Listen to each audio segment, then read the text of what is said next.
Bendiciones, Dios les bendiga a todos. Aquí el pastor Héctor Quiñones en Conexión Espiritual. Leemos en el día de hoy la lectura titulada Restauración en Judá en Segunda de Samuel, capítulo 19. Amado Dios, eres bueno y maravilloso y no hay otro como tú. Gracias, Padre, por este momento de reflexión y de conexión contigo. Háblanos a través de tu palabra, que así sea de edificación y que la podamos aplicar de igual manera para honrarte como lo mereces. En tu santo nombre lo pedimos, mi Dios. Amén y amén. Así que hermanos, mirando acá, comenzamos mirando lo que es entonces la restauración de David en Judá. Había una inquietud y violencia en la tierra en este momento. Y entonces en la primera parte del capítulo 19 vemos que hay una sacudida por Joab y en la segunda parte un viaje a Jerusalén. Entonces, abrumado por el dolor de la muerte de su hijo Absalón, el lamento de David es tan alto y prolongado que da a entender que es ingrato con aquellos que arriesgaron la vida para devolverle el trono. Y esta idea cortante expresada por Joab, el general del ejército de David, levanta a David de su depresión y lo que hace es que lo estimula a reasumir su mando nuevamente.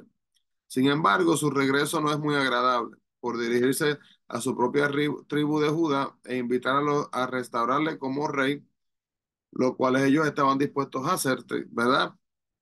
Pero viene David y ahuyentó las otras tribus en un despliegue nacional de celos. Un revolucionario llamado Seba efectúa una rebelión inoportuna y solo después de sofocada puede entonces David gobernar un reino unificado. Tristemente, en base a lo que creó el mismo David, en la manera que crió, en la manera que pecó también. Entonces, podemos ver que en el capítulo 19 nos muestra, ¿verdad?, que en ocasiones debemos de reprobar a aquellos que tienen autoridad sobre nosotros. Joab sabía que se estaba arriesgando si el enojo del rey eh, verdaderamente, ¿verdad?, no estaba cesando. Al confrontarlo se estaba arriesgando, pero vio que verdaderamente debía de hacerlo. Y Joab dijo a David que habrían consecuencias terribles si él no ensalzaba a las tropas para su victoria. Y las acciones de Joab son para nosotros un ejemplo útil cuando tenemos que hacer una confrontación personal, ¿verdad?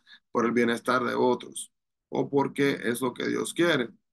David se sentó a la puerta de la ciudad porque allí se realizaban los negocios y se administraba justicia, y su presencia en ese lugar demostraba que había terminado su luto y estaba otra vez en control de su reino.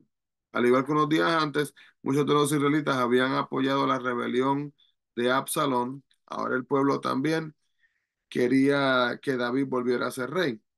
Y debido a que se sabe que las multitudes son volúmenes, debe de haber un código de alta moral que podamos seguir en vez de realizar lo que le place a la mayoría. Es importante, hermano, el seguir los principios de morales dados en la palabra de Dios, porque esto nos va a ayudar a evitar la influencia de las opiniones populares de la multitud. Vemos también que el nombramiento que David dio a Amasa fue un movimiento político astuto. Primero que nada, Amasa había sido comandante del ejército de Absalón y al hacer a Amasa comandante, David también aseguraba su lealtad a lo que era el ejército rebelde. Y segundo, al colocar a Joab como comandante en jefe, David también lo castigaba por sus crímenes previos. Y también Amasa tenía una gran influencia sobre los líderes de Judá. Así que todos estos movimientos lo que iban a hacer es que iban a ayudar entonces a crear un reino unido, ¿verdad? Para evitar la separación que existía. Al admitir su error y al pedir perdón a David, Simei está tratando de salvar su propia vida. Su plan dio resultado por un tiempo y este era un día de celebración, no de ejecución. Pero leemos entonces en Primera de Reyes 2 8 al 9 que David aconsejó a Salomón que lo ejecutara. Y de ahí mostró una tremenda misericordia y generosidad cuando regresó a sí mismo hacia Jerusalén.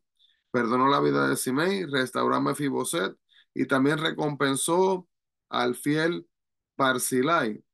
La justicia de David se estableció en una forma para el gobierno que cumpliría totalmente el gobierno justo de Cristo en el reino asimismo de porvenir.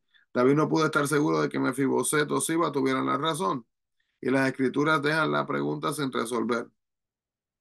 Pero lo que sí podemos ver, hermano, es que él estuvo dispuesto a sí mismo a escuchar el plan de Dios. Información biográfica, asimismo, de Joab. Vemos que Joab, punto fuerte y logro, él fue un gran planificador y estratega brillante, guerrero valiente y comandante hábil, líder confiable que no dudó hasta aún de confrontar al mismo rey, ayudó a reconciliar a David y Absalón, dirigió magistralmente la conquista de Jerusalén. Debilidades y errores. Mostró ser repentinamente cruel, violento y vengativo. Llevó a cabo el plan de David para matar a Urías, esposo de Betsabé. Vengó la muerte de su hermano matando a Abner. Mató a Absalón contra las órdenes de David. Se confabuló con Adonías en contra de David y Salomón. ¿Qué aprendemos de la vida asimismo de Joab? Aquellos que viven en la violencia por lo general mueren por la violencia. Y hasta los líderes brillantes requieren una guía. Datos generales, la ocupación fue comandante en jefe del ejército de David, los familiares, la madre fue Sarbia, los hermanos fueron Abisai, Asael y el tío fue David. Y contemporáneos fueron Saúl, Abner y Absalón. Señor y Padre Celestial, gracias, Padre, porque podemos ver de la manera, Señor, que a pesar del pecado, a pesar de las fallas, cuando hubo una actitud de cambio, Señor, estuviste dispuesto a obrar, a guiar y a perdonar.